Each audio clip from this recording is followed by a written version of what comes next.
You are going to see 4 examples of TV appearances by serial killers, murderers and maniacs.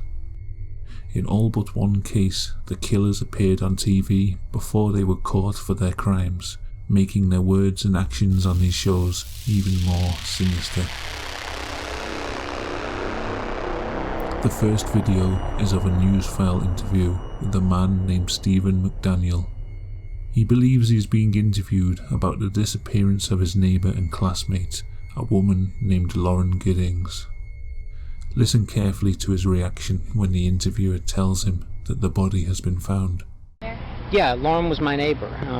We're just trying to find out where she is at this point. I mean, no one has seen her since Saturday. I mean, the last time anyone heard from her was an email that she sent out, and no one's heard from her since. Did you see her hang out with anyone at the time, anything like that? I mean, no one has seen her since Saturday. I haven't seen anything. I mean, you always hear noise outside, but it's just people walking by pretty much. And she just recently graduated from Mercer? Yeah, she and I we were both JD students. We graduated back in May. What kind of person was she? I mean, what did you see? I mean, she's as nice as can be. I mean, very personable, very much a people person. Do you know any enemies she might have had, somebody that might want to hurt her? No, I mean, we don't know where she is. I mean, the only thing we can think is that maybe she went out running and someone snatched her. Because, I mean, we went over, one of her friends had a key, we went inside and tried to see if there was anything amiss, but, I mean, she had a door jamb that was sitting right by it, so there was no sign that anyone broke in. I mean, the door was locked when everyone got here. I mean, we just don't know where she is.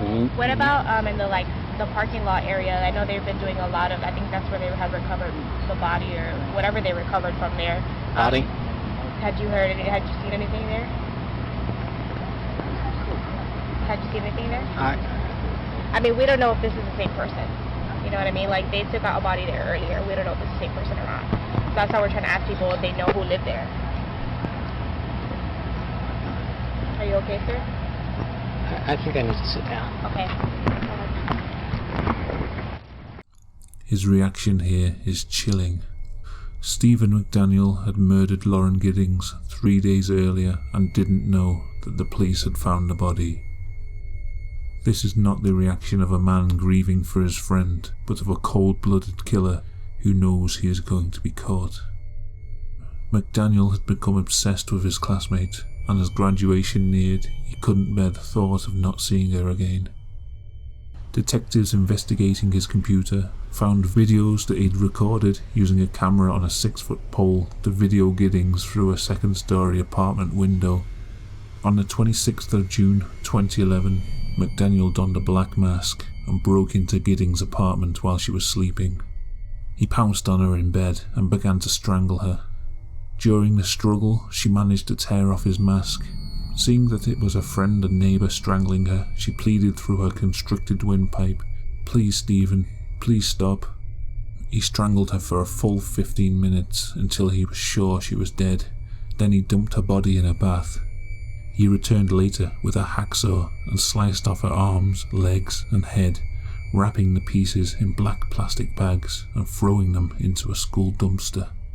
2 days later, he took her torso and threw it in a trash can in his apartment building. By this time, a search party had been formed to look for the missing Lauren. He joined this search party and pretended to help look for the girl that he had just dismembered. When McDaniel gave his interview, he still believed that the police were dealing with a missing persons case. He probably got a sadistic pleasure from appearing helpful and concerned on TV, whilst knowing that nearby her mutilated torso lay rotting in the trash. Listen carefully to his words in the second part of the interview. This is given just after he hears that her body has been discovered. He is on full damage control mode, trying to distance his relationship to Lauren, claiming he hardly ever saw her, even though he knew she went running regularly. His crocodile tears are almost award-winning. Studying for the bar? No one had seen her since Saturday because we all just there's not a whole lot of interaction unless we're doing classes. Right. And she was doing the online version of it. You all studied together, though? We were in, there's two different people, there's two companies that provide it. Kaplan provides it and Barbary provides it. I signed up with Barbary and I've been doing the lectures that they have in the mornings. She was doing the Kaplan online, so I hardly ever saw her. I would see her like go out running, but I mean... What time would she go out running? I mean, I don't even know when. Was it at night or morning? I saw her like midday a couple weeks ago. I mean, that was the last time I saw her, was coming back from the bar prep on the main campus because we got moved over there for a week or two. But she normally would run. That was the yeah, routine that she ran all the time. I mean, she had a group that she would go running with. I mean, I don't know anyone that would want to hurt her. She was as nice a person as there is.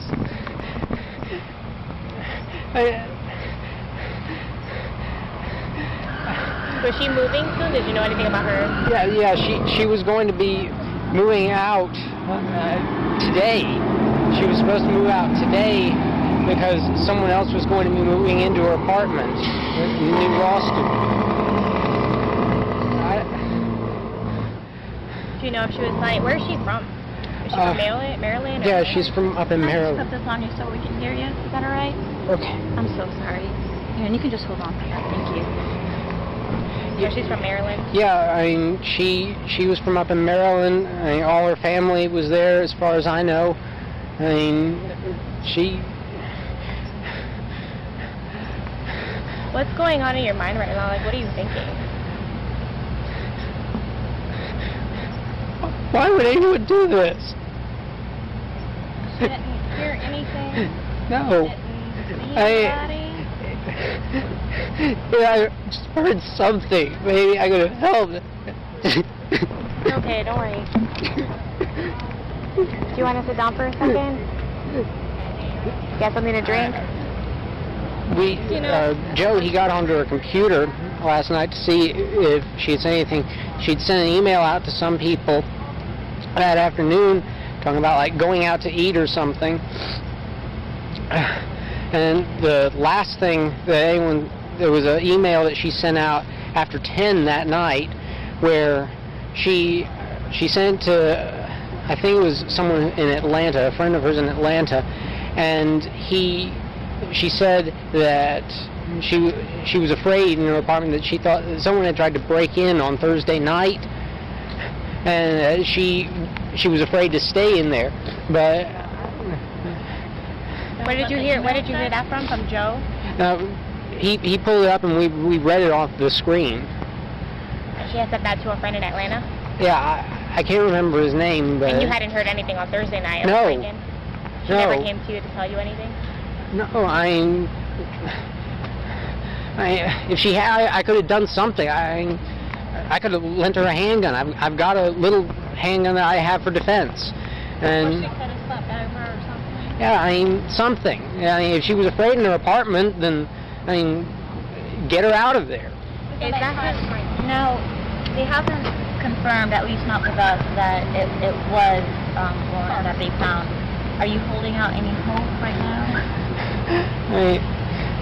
I hope, but if they found it on the property somewhere.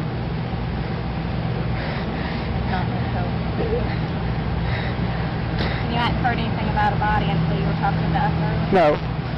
As far as any of us knew, they were still trying to just find her. We got an email this morning from some people that live on the other side of Kroger, on the other side of the river, that they had seen her in the past running in that area. We thought maybe someone had snatched her over there, or maybe she got hurt or something. Police found a hacksaw covered in blood and human flesh in the laundry room shared by Stephen and Lauren. Upon searching his computer, they found posts online where he bragged about killing his neighbour, along with his stalking videos. He confessed to the crimes after lengthy police interviews and received a life sentence behind bars. A man named Safakan AK appeared on a Turkish dating show called Luck of the Draw. He told presenters that he was an honest man looking for a wife. Although he appears friendly and playful during the show, there is something creepy about his stare. Even while smiling, his eyes remain cold and predatory like a shark's. It is only during an interview with the host that his dark past is revealed. Kader kurbanı olarak cezaevine düştüm, cezasını yattım. Ne yaptın? Ne yaptın anlamadım ben. Kader kurbanı olarak. Hanımını mı öldürdün? Kader olarak. Aa, bir dakika şimdi. Evet, benim hayatım ne bileyim. Yine buna şükür. Niye yaptın böyle bir şey? Felakete Böyle bir sebep zulüm yaptın. olan şey sade kıskançlık ve bir de hal ve hareketleri. Ne olur yani lütfen beni yanlış anlamayın ama ben programı terk etmenizi istiyorum. Teşekkür ederim. Lütfen. Buyurun efendim. Sağ olun.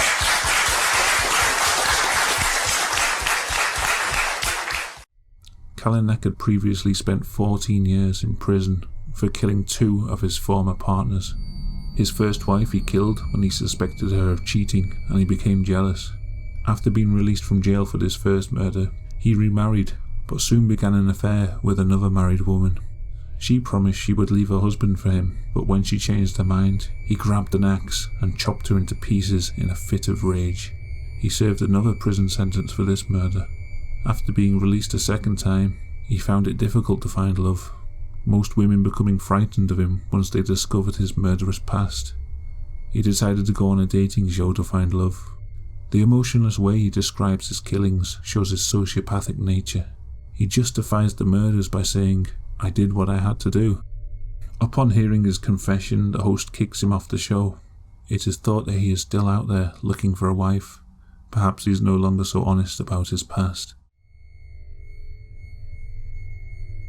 In Season 9, Episode 4 of the UK show Celebrity MasterChef, the contestants visit a professional kitchen to work alongside real chefs and learn tricks of the trade. Very briefly in the background, a chef can be seen preparing food. This man is Stephen Port, and at the time of this recording, he was in the middle of a killing spree of young men in East London.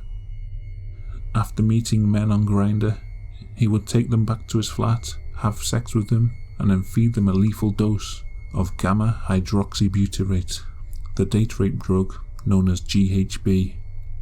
He would dump their bodies on waste ground and then go back to Grindr to find more victims. He left the bodies of his final 2 victims together in a graveyard, Gabriel Kavari and Daniel Whitworth. Police found a note clutched in the hands of Daniel Whitworth's corpse. It read, "I can't go on anymore. I took the life of my friend Gabriel. We were just having some fun at a mate's place and I got carried away and gave him another shot of GHB. It was an accident. I know I will go to prison if I go to the police.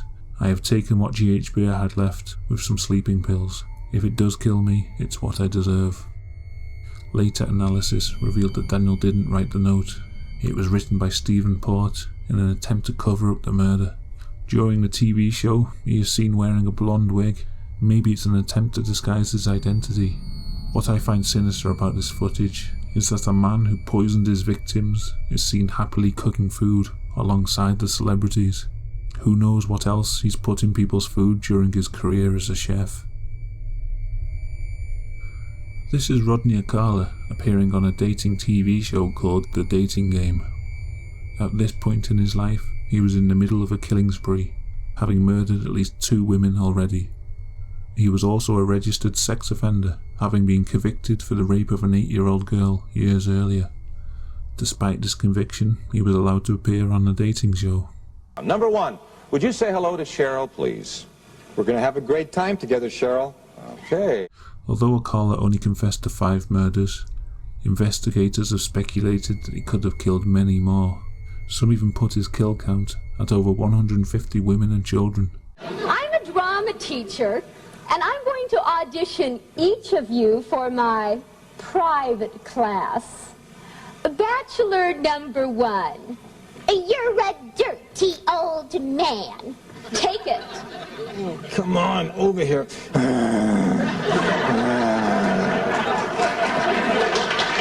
Oh, honey, we ought to go out and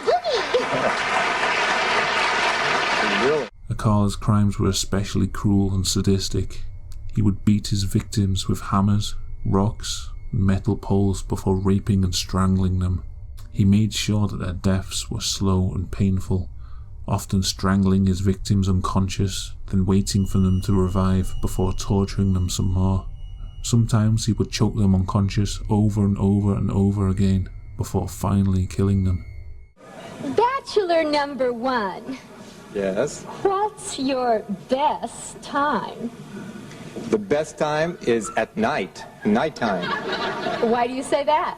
because that's the only time there is. The only time? What's wrong with morning, afternoon? Well, they're okay, but nighttime's when it really gets good. Then you're really ready. The bodies were found raped, sodomized, strangled, beaten, stabbed, and had their genitals mutilated. A bachelor number 1. I am serving you for dinner. Oh, What are you called, and what do you look like?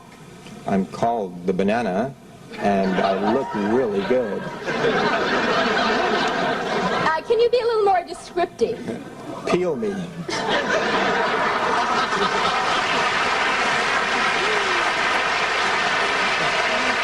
Later, Bachelor 1, later. Rodney actually won the TV show and was picked for a date. Well, I like bananas, so I'll take 1. Number 1, Bachelor number 1, all right.